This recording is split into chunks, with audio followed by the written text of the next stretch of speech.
Polres Cimahi berhasil mengungkap kasus penipuan asusila dan pemerasan online yang dilakukan oleh sekelompok orang. Dua pelaku diantaranya warga binaan Lapas 2B Kota Bumi, Lampung Utara.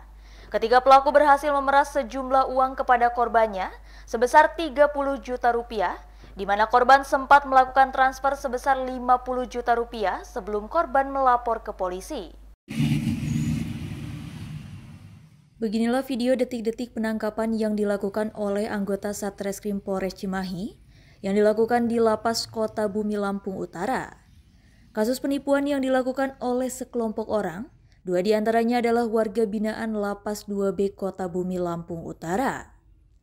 Kapolres Cimahi AKBP Tri Suhartanto menjelaskan, kasus ini bermula ketika seorang korban melaporkan bahwa dirinya telah menjadi korban penipuan online atau love scamming yang dilakukan sekelompok orang dengan mengancam akan menyebarkan video asusila korban yang berhasil diedit pelaku dengan aplikasi AI, dan pelaku memeras korban untuk memberikan sejumlah uang sebesar 50 juta rupiah.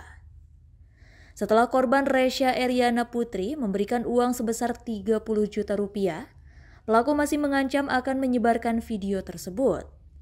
Merasa terancam, akhirnya korban melaporkan ke Polres Cimahi. Polisi berhasil menangkap Iza Mahendra, pelaku yang melakukan komunikasi dengan korban. Setelah dilakukan pendalaman, polisi berhasil menangkap dua pelaku lain, yakni Misni alias Joko dan Zulkarnai, yang merupakan warga binaan Lapas Kota Bumi, Lampung Utara. Satreskrim Polres Cimahi, yaitu pada tanggal 12 Februari 2025. Kemudian,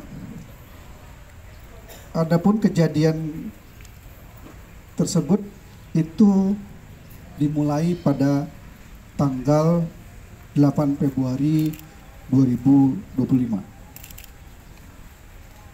Untuk kronologis kejadian bahwa sekitar hari Rabu tanggal 8 Februari 2025 di tempat tinggal korban, di mana korban berkenalan dengan seorang laki-laki yang mengakui mengakui sebagai seorang anggota Polri yang berdinas di Polda Jawa Tengah,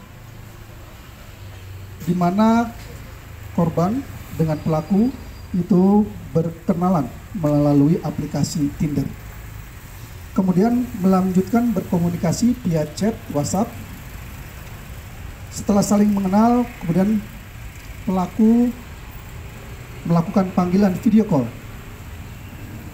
sembari merekam wajah korban, kemudian mengedit menggunakan AI korbannya, dan pelaku langsung mengancam korban dengan mengirimkan video korban yang tidak senonoh, jadi karena sudah diedit ya. Pelaku menggunakan modus love scamming dari dalam lapas untuk menjalankan aksinya, sehingga pelaku berhasil memperdaya sebagian korbannya dari dalam lapas.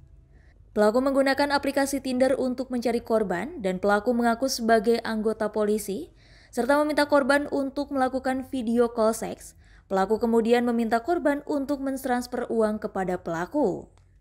Ketiga pelaku ini dijerat dengan pasal berlapis dengan ancaman hukuman 5 tahun penjara.